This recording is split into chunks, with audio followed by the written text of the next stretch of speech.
ગુજરાતના 66મા સ્થાપના દિવસ નિમિત્તે કલાનગરી વડોદરા ખાતે ગુજરાત ગૌરવ સ્વર યાત્રાનું ભવ્ય આયોજન કરવામાં આવ્યું।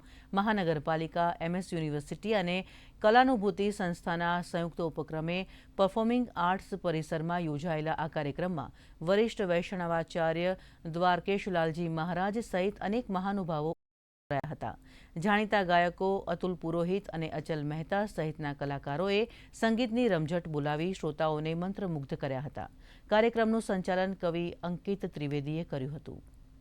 આપણા સૌ માટે ગૌરવનો વિષય છે કે ગુજરાત ગૌરવ દિવસની આ મધુર ગાથાની વચ્ચે આપણે સંગીતના માધ્યમથી એક પ્રસન્નતા, શાતા, પ્રફુલ્લિત મને આપણા જનની જન્મભૂમિશ્ચ સ્વર્ગાદપી ગરીયસી એવી આપણી જન્મભૂમિને આપણે સ્વરાર્પણ કરીને અને આપણે ગૌરવ અનુભવ કરી રહ્યા છે।